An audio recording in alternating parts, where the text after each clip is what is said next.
So, here's the deal. I'm a federal agent, fresh off a relocation order from the Bureau, and 3 weeks ago, I rolled into this sleepy cul-de-sac in Northern Virginia like a guy trying to sneak into a movie without paying. The plan was simple: blend in, keep my head down, and wrap up the final phase of an undercover cybercrime sting. My new digs? A modest two-story with a garage that's less store your lawnmower and more FBI mobile command unit. Think camouflaged vents, sound-dampened servers, and fake storage boxes for nosy neighbors. I'd spent months helping design it. Perfect, right? Wrong. Enter Karen. Day 2 of moving in. I'm still unpacking when the doorbell rings. I open it, and there she is, 50-something, pink robe, leopard slippers, clutching a clipboard like it's the Constitution. "Hi, I'm Karen," she says, flashing a smile so fake it could star in a toothpaste ad. "Interim permanent head of the HOA Neighborhood Standards Enforcement Committee." Pretty sure she made that title up, but I nod anyway. She hands me a stack of papers thicker than my mission brief and starts reciting rules like I'm a kid fresh off a wagon train. Porch lights by 9 p.m., no unapproved shrubs, blah, blah, blah. I smile, say I'll pass on her weekly community behavior audit, and shut the door. That's when her smile drops, and she mutters, "We like things quiet around here." Spoiler, she doesn't mean it as a suggestion. I figure she's just your standard HOA busybody. Annoying but harmless. I've got bigger fish to fry, like tracking a ransomware crew 20 minutes away. My garage hums softly behind its soundproofing, syncing data for the sting. I'm good at this, low profile, no drama. But Karen? She's about to turn my quiet op into a suburban circus. 2 days later, I'm sipping coffee when I spot it, a neatly folded note in my mailbox. Official HOA complaint. Continuous mechanical humming after 9 p.m., violating Article 7, subsection C, line 3. The humming? My encrypted hard drives doing their job. I laugh, then groan. Karen's not letting this go. I walk over to her house, explain it's legal government work, and flash my vaguest "I'm with the Bureau" vibe. She squints at me like I'm selling knockoff Rolexes. "The HOA's watching too," she snaps. I wish she were kidding. From there, it's war. Silent, petty, HOA-fueled war. I start catching her on my security cams, hovering on the sidewalk with binoculars, lurking behind her rhododendrons, even flying a toy drone that nearly clips my roof. I file a complaint with the HOA. It's dismissed faster than a parking ticket on a cop car. Guess who reviews those? Yup, Karen. Then comes the package incident. A Bureau courier leaves a decoy tech shipment outside. My bad for not grabbing it fast. Within 20 minutes, Karen's on video shaking it, sniffing it, walking off like she's Sherlock. That night, she's at my door demanding I come clean about the weird vibrating Amazon box. I warn her she's close to a federal crime. She snorts, "I have a right to know what's in my neighborhood." Lady, you have no idea. I'm trying to keep this thing on track. Months of work, millions in laundered crypto on the line. And Karen's out here treating my garage like it's hiding alien tech. She's a mosquito buzzing around a classified operation, and I'm starting to itch. 3 weeks in, I'm on a late call with Agent Morales, tracking a data breach lead, when my phone buzzes "Unauthorized entry garage."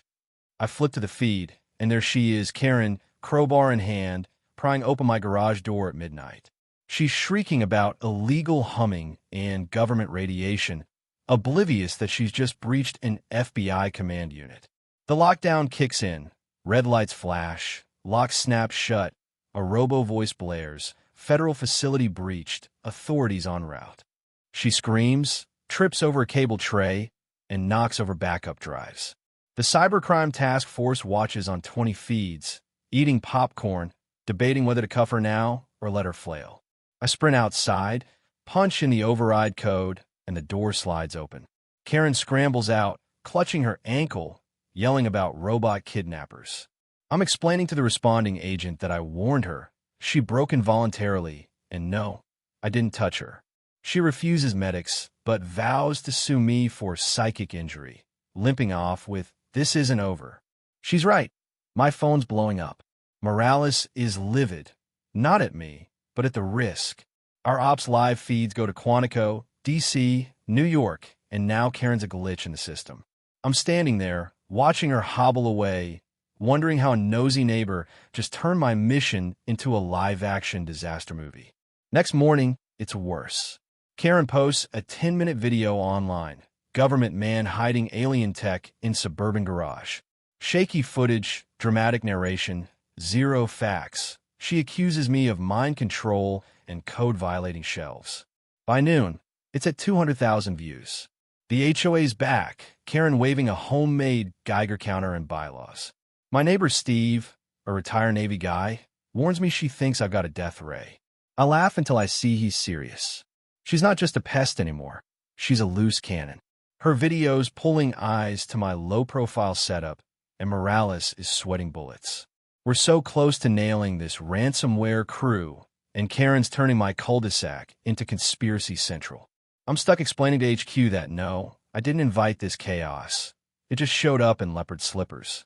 Karen doubles down, forming Neighborhood Watch Plus, 3 retirees and a teen with a walkie-talkie, patrolling my house like it's Area 51.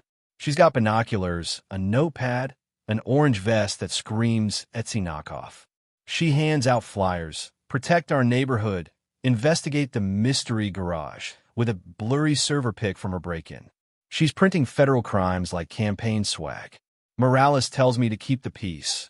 Our sting's still live, and her chaos might spook our target into moving. I'm watching her measure my grass with a ruler, narrating to her phone about suspicious cables, while I'm on calls trying to save a multi-state op.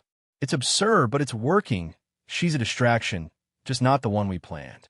Then it gets wild. My system pings a digital intrusion, amateur hacking from Karen's Wi-Fi. She clicked a phishing link from a fake HOA site we'd baited, and now her house is a criminal data relay. Her cousin, a syndicate courier, planted a node in her yard during a visit. Morales flips the script. Let Karen's spotlight distract while we track the real bad guys.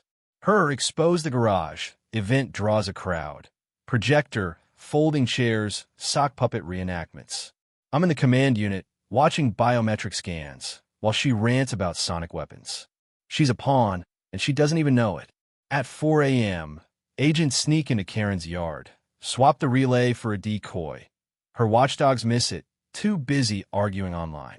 The data leads to a raid 90 miles away. Arrests, seized hardware, millions in crypto. Victory. Karen's furious, claiming the deep state stole her garden, and bangs on my door with more threats. I sip coffee, rewatching her break-in footage, while she live streams about rabbit behavior and brainwaves. She's a tornado, but we've won quietly. Friday, we find a burner phone and USB in Karen's garage, her cousin's stash tied to the cartel. Saturday, we nab Jacket Man at a country club, briefcase, bad mustache, and her cousin at the airport, mid-text spilling names. Karen's hauled in for questioning, filming the whole time, screaming about deep fakes. I step into an SUV as she glares. Operation Karen storms a wrap. She's connected, clueless, and out of moves. Back home, Karen sues me, the FBI, and the DOT for emotional damage. In court, her neck brace and weaponized Wi-Fi rant flop. Agent Concade's evidence shuts it down. Dismissal's coming, but she's still at it.